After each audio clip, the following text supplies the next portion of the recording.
So, Rodney, as the lead singer for the band, you've got an interesting family history. Your mother evidently sang with Duke Ellington, and your father played drums with Charlie Parker. Now, can you enlighten us about that upbringing? My family pretty much was, really strong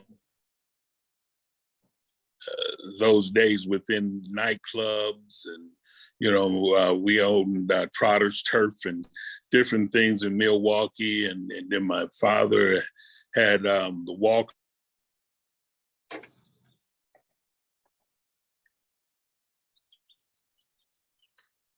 And a lot of people play. They changed the movie out and stuff like that. They would, play a lot of the, they would do a lot of live bands and stuff within that.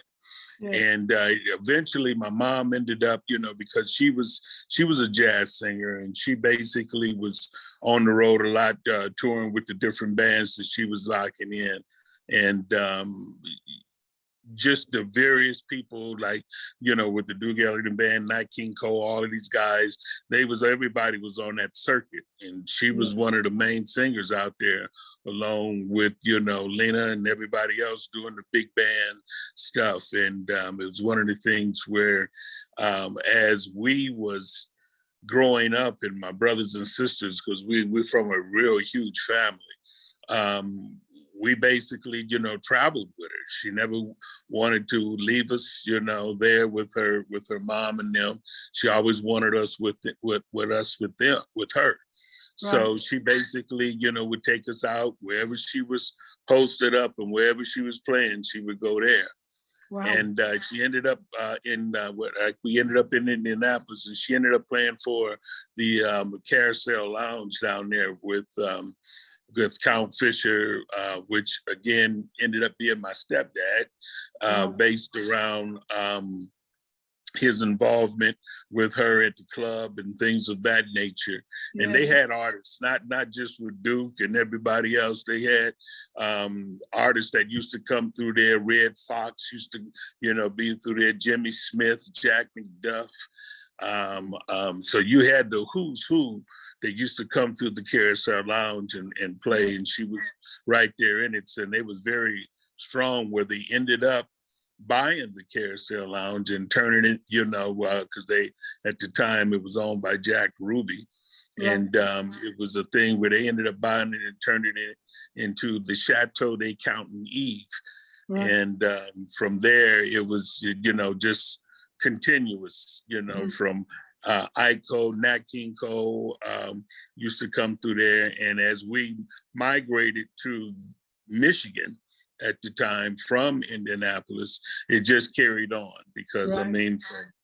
It was Don Ellis, and you got just the who's who used to come through the house at all times. So I was pretty much raised under some heavy guns there. That's what I was going to say. And there was Rodney. There was me underneath. There was me sitting next to the piano, or sitting next to or waking up, bumping into one of these guys in the bathroom. Yeah, destined to be a musician. Well, yeah. Well, it was funny, because my father at the time, Count Fisher, basically, and he was the one who, they kicked with a lot of people when the Ebony magazine used to come through, and they do their big fashion shows in Michigan. He was one of the drummers they used to call to do that, because, he was the only one that could read. So right, okay. And he, and being able to read the charts. Yeah, but, right. It was just a great experience, totally. My whole family, just jumped in and fit in where.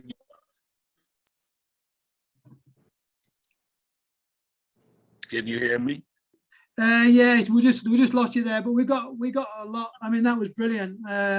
It'll give us enough for that section. That was awesome. And so your dad played with Charlie Parker then. Yeah, he was one of the drummers that Yeah. No, you Yeah, we're losing you, Rodney. It's Bird down within the Michigan area. You need to tell your kids to get off the internet. Well, it is well. I'm sitting in the mountains here of Las Vegas. Right. So okay. it's right. I'm sitting right up against a big mountain here. Right. So it's hard to that's why I try to Yeah. Then as I go further out, I think maybe you need to go on the roof. I need to go in the room. Well, I was in the back. Now maybe I need to go out in the back. Just get on the roof. You'll be fine. Yeah. Now I'm gonna go. I was in the back, and it was like I was trying to see with Charles, and we was basically saying that was that the noise factor wasn't that bad. It's just that I kept freezing up. Is this better? Yeah, I mean, we can edit. Obviously, this thing will be edited out. We're not going to use it all. He'll just take the best stuff out of it. Do you know what I mean? So don't worry too much about it. So, Charles, why are you called the Bass King, and you're also called King C? The Bass King, it came from when I was touring. Well, Billy Preston used to call me that, like, the Bass King or whatever. Yeah. But really the name came from when I was with DeBarge, and we came off stage one night, and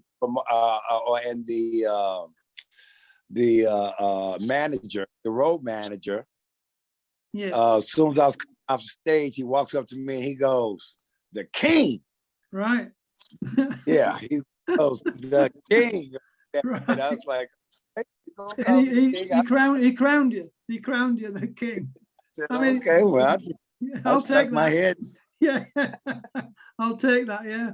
Well, it seems to be that it stuck. I mean, you have become the Bass King in your genre.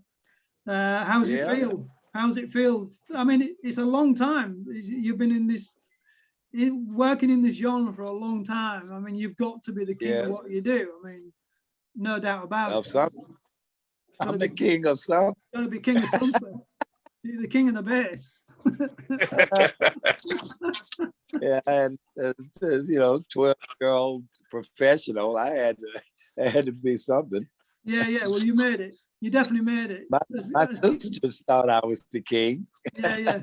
Well, the way people used to come by the house, and everybody wanted to hang out and stuff. So that was all good. Yeah. Well, I've heard you play, and I would definitely vouch for it. You were the king of that bass. You've certainly nailed that bass. I mean, I was talking to you about that bass guitar, and there's the Fender Jazz, which was kind of used a lot in the early 80s, I remember, by the people I played with, Paul Denman in Sade, for example. He had a Fender Jazz, but you went one step further. You had tell me about it. You had a custom Fender with pickups, didn't you, mate? Yes. I liked the P bass, and then I liked the jazz bass, but I didn't just like the jazz bass, and I didn't just like the P bass. Right. I actually P bass more. So what I wanted was double P bass. Yeah. And so what I did is I had double pickups for the P bass. Yeah. And it was a hot bass. And I had just finished the Tina Marie concert.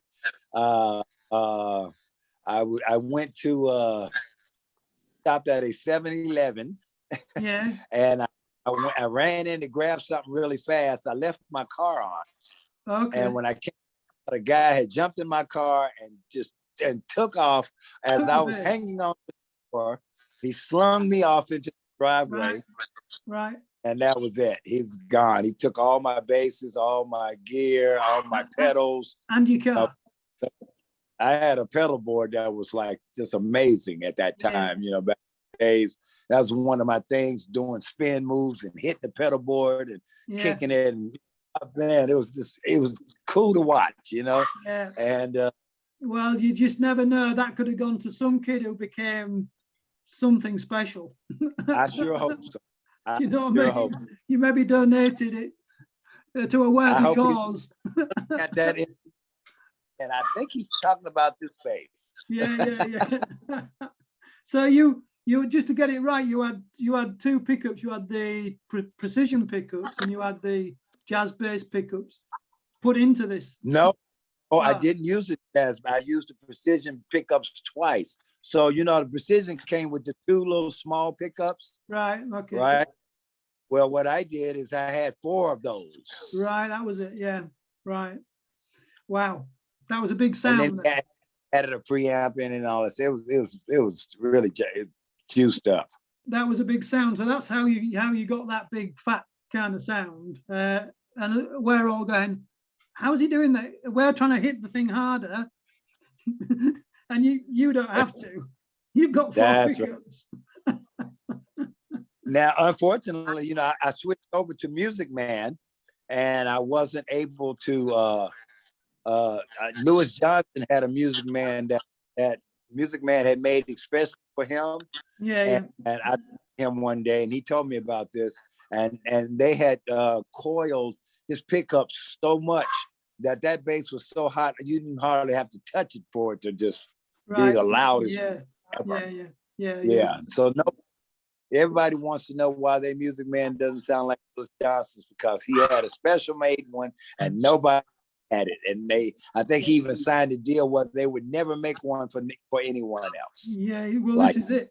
And this is the advantage you get on that sound. And it's, you know, we're trying to, you know, in the 80s, we're all trying to emulate these big sounds. And obviously we haven't got the insider information.